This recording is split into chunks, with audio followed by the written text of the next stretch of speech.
I'm really not trying to make just Star Wars content. It just keeps happening this way. So, Battlefront 2. I figured I'd just get around to reviewing it sooner or later. So let's start off with the multiplayer. The multiplayer is great. I mean, it's especially a step up from the last game, where now you have all three eras as opposed to just the Galactic Civil War. So you get to play as clones versus battle droids, First Order versus Resistance, and all that. And now we also have space battles, but... Sorry, the camera just did a weird freeze thing for a second. That goes into the video.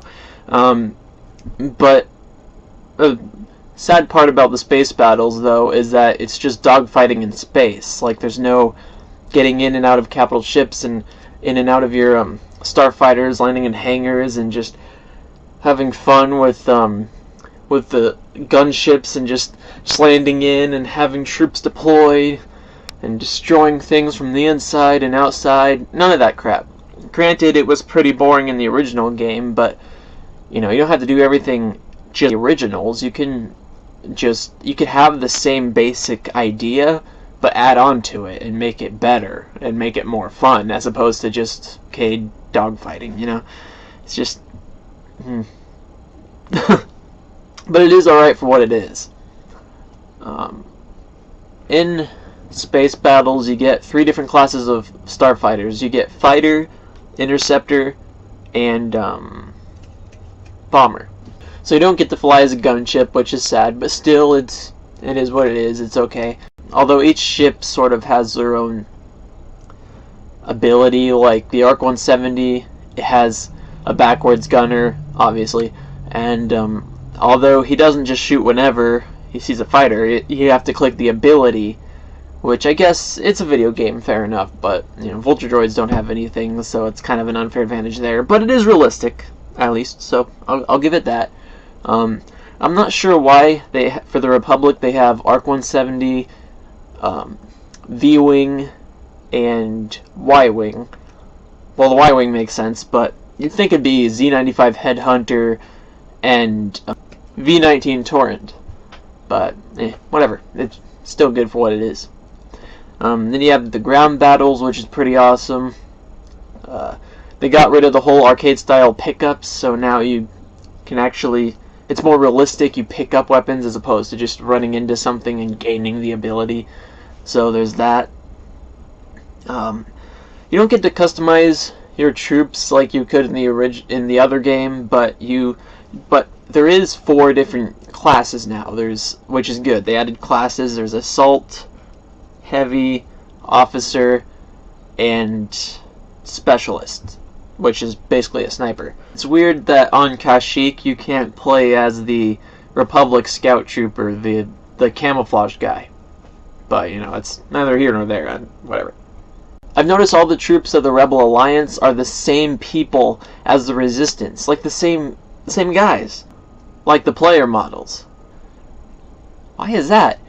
Not only are they rebels the same as Resistance, like the actual trooper people, but in any given match, you're spawning as that person, so it's just a bunch of the same person running around as opposed to all different troops, you know. And I suppose they can only do so much with the game, but I don't know. It's like, say there's a bunch of officers running on the field, like First Order officers, and it's just a bunch of the same girl running around. It's like, you know, can't you at least choose your gender or something to sort of represent yourself, or at least make it random, switch it up so there's a chance that not everyone's the same. I don't know.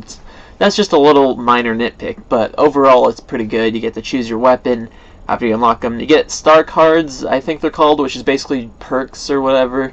They're alright. And you get different heroes, which is cool, but where the heck is Obi-Wan? Or Anakin? Well, I guess Darth Vader, but what about maybe Padme, Ahsoka, Ventress, General Grievous? None of these guys. Just like the only prequel dude is Darth Maul, which is a fan favorite. So I think that's, oh yeah, and Yoda, but you know, he's kind of like in all trilogies, so that doesn't necessarily count. Though his starfighter isn't his starfighter, it's just a random Jedi starfighter, just a standard fighter. It's not even his fighter from the Clone Wars, it's just some random thing.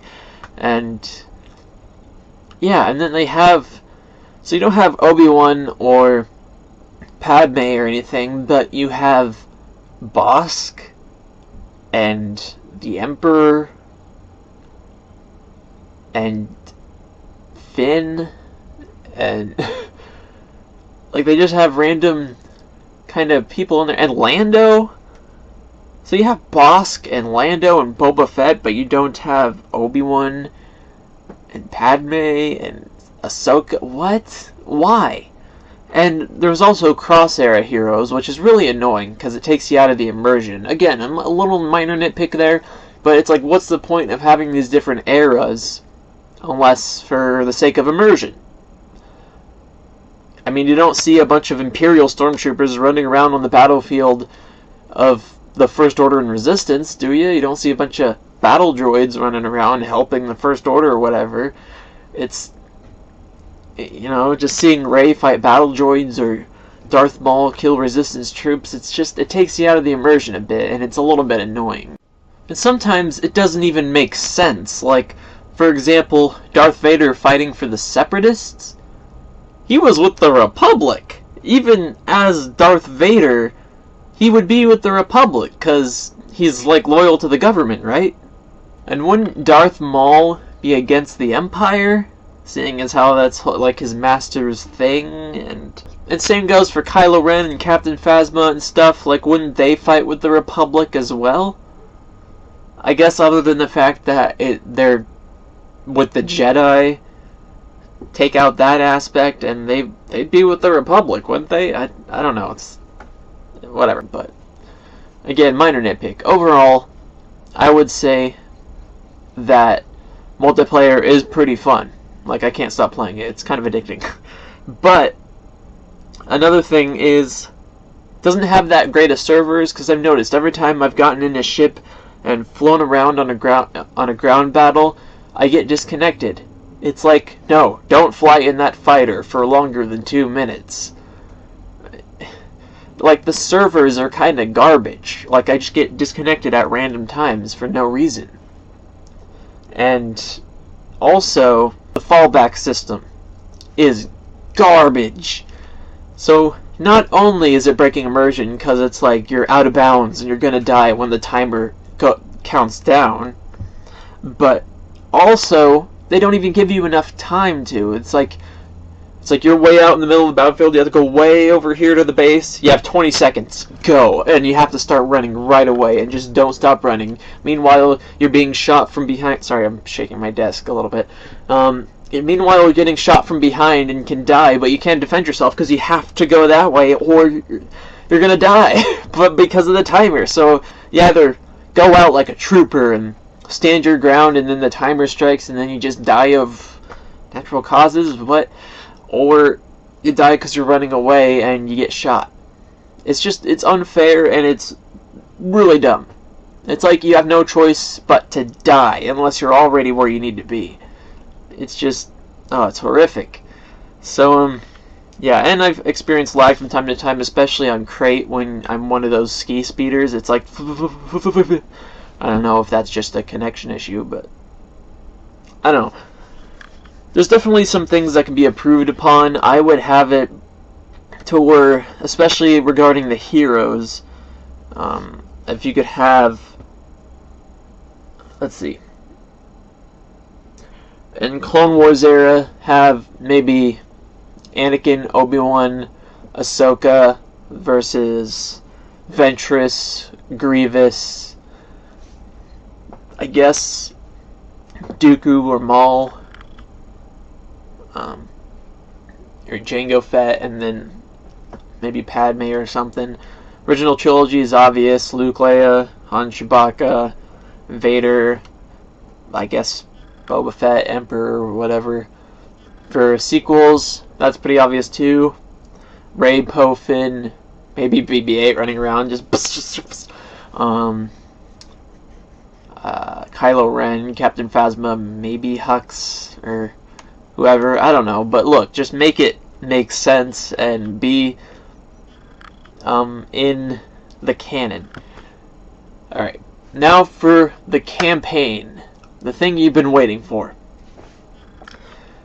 It's trash. I mean, it's okay for what it is, but it's trash. And I'm gonna get into spoilers here in a second, but overall, it's not really what they promised, and it's a little bit of a letdown.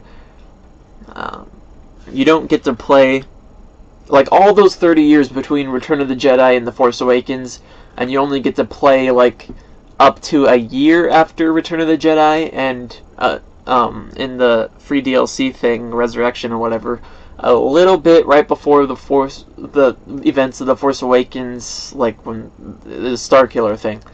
So that's it. All those 30 years wondering what the heck happened, wondering what the rise of the First Order looked like, just wondering what the New Republic looked like, and what all that stuff, the politics that went into that. You get to experience none of it. Okay, now on to the spoilers. You have been warned. She freaking becomes a rebel? Really? You guys said that we were finally gonna see from the Empire's point of view. We're gonna get to play as the Empire and see their point of view from their loss and their the remnants' transition into the First Order. So I thought. You get to play from the destruction of Death Star 2 to the destruction of Starkiller Base, and her journey in between that whole thing.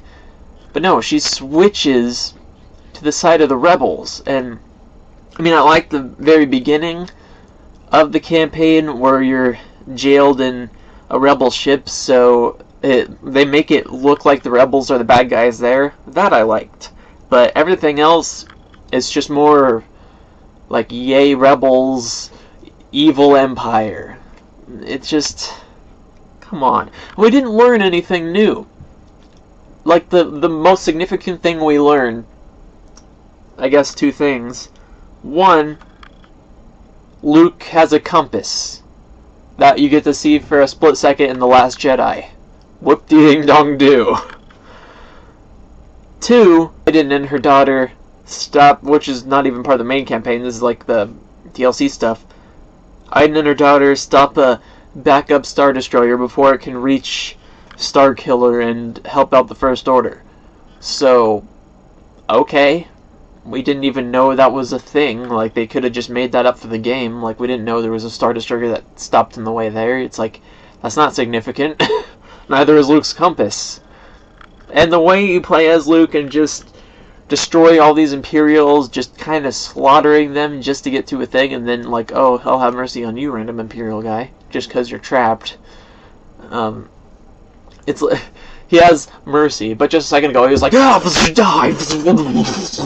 I was just like, this is weird, and it felt way too video gamey. Like, there's no way this is canon, because the way it all happened, his fighting style, the way you have to fight is, it's like that. To me, that's not canon, what happened there. Just the fact that he got the compass, maybe met that one Imperial dude on that one planet, that's canon to me, but the whole, you know, going through Imperial troops like the way you have to, or maybe I played it wrong, I don't know, but to me, that wasn't canon. I know that's just a kind of minor nitpick, but overall, the campaign's pretty short, by the way. It's like, what? Like maybe 5 or 6 missions, 3 or 4 of which you're actually on the Empire's side. But yeah, everything significant that happens we already knew about, like the Battle of Jakku and Project whatever it was, where the Empire sent those satellites to disrupt the weather or whatever. We already saw that in the comics and stuff like that. So, and Battle of Jakku, we've already read about that, and you know, played the free DLC of the first game or whatever. So we already know most of these things. So overall, it's just a big disappointment. but the game is definitely a huge step up from the last one. I do applaud them for that, but there's a few areas where they could improve upon. First of all, mostly regarding multiplayer here. So like I said with the heroes, make them in their own era. Try to keep the immersion alive. Maybe have a mode, or not a mode, but an option, so that if you're a troop looking first person, you see what that troop would realistically see. Like if you're a stormtrooper, you're actually seeing out of the helmet. If you're a battle droid, you're seeing like what a droid sees. They had that for the vulture droid when you're the droid starfighters or whatever. It's like you're seeing red and stuff like a robot would see, which was pretty cool. But maybe they could have that for the ground troops, and maybe make that's just a minor idea. Like, do it if you want to, but make it an option. You don't have to include that in the vanilla things. That could get annoying, but like an option to make it more realistic if you want the extra immersion. That's just an idea. But what I think they should do is keep heroes in their own eras, make the heroes like significant characters in the saga as opposed to just whatever. More customization maybe, although that's like maybe choosing race or whatever, what your guy looks like, though I understand if that's too much for the system to handle or whatever. If you can't do that, you can't do that. It's all good. Maybe make ground to space battle would be cool if you can. Again, if you can. Oh yeah, another thing that needs to be improved upon is vehicles that are just sitting there on ground battles. Make them drivable, like in the original games. Yeah, like you can get in it instead of it just sitting there as decoration. And quit doing the whole out of bounds, get back to the battlefield thing. Make it realistic, if you can. But especially fix that dang fallback system, where I know it is possible that doesn't have to be there because the other side is there. So just, make the option like fall back. You should go that way, but there's no timer counting down to your ultimate doom. Like you could sit there and hold out and stay alive. Like there's that option of staying alive and having a kill streak going, so you can go back at your own pace, so you're not gonna die immediately and just rush like a chicken without your head and just pew pew pew getting shot at. So make it a little realistic as far as that's concerned. Take out the whole video gamey elements and make it more what it would be in canon, preferably if you can. In space battles, make it to where you can enter and exit capital ships and get out of your fighter and like fight in boots on the ground inside hangars and stuff like that. Maybe take control of capital ships after a while and just go crazy. At least on private servers or something. But from public servers, I understand there's trolls and there's spawn campers. Maybe in general have the spawning similar to Battlefield, where you choose where to spawn or whatever, to fix that whole issue. And you can keep the whole spawning as a fighter that was on its way to the battle if you want, but at least make the option of landing in hangars, because I actually tried that in this game and I just blew up as soon as I hit the shield thing. It's kind of boring. It's kind of meh. So yeah, I believe that's pretty much it. Make better servers, more dedicated servers to where you don't just lose connection for no reason. But yeah, otherwise, great game. I recommend getting it especially if you're a Star Wars fan. For me, as far as console games go, it's my favorite right now. And yeah, not a whole lot of console games these days that aren't shooters. Have you noticed that? Well, anyway, Battlefront 2, EA's Battlefront 2, is good for what it is. I'll give it...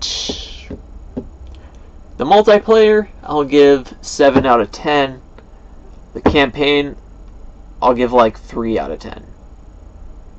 No, 4 out of 10. 4 out of 10. It was okay. Wow, it's been 20 minutes. Holy crap. Was there anything else I needed to talk about? I think that was it. Oh yeah, and an idea for the next campaign is make it longer if possible, if you can. But actually live up to the hype, live up to the way you advertise the game. Make that happen. Like if you advertise, if it's from these guys' points of view, you finally get to see from their point of view and fight for those guys. Make that happen. Don't try to blow our minds and make some weird plot twist that just turns out to be a cruddy story or whatever. And show us stuff we haven't seen before. Show us stuff we don't already know. Fill in the gap between the movies. Really make a puzzle fit together. And show us stuff to better understand the movies, because Lord knows they aren't doing that good of a job at explaining things. So, yeah, they need all the explanations they can get, for sure. Anyway, what did you think of the game? Comment below if you want to. I mean, and be sure to hit the like button and subscribe, again, if you want to. I mean, and check out the links down in the description below to my social media, you know, if you want to. I can't tell you what to do. YouTubers do that all the time, and they're successful, so I figured I might as well do that, but let you know that it's your choice.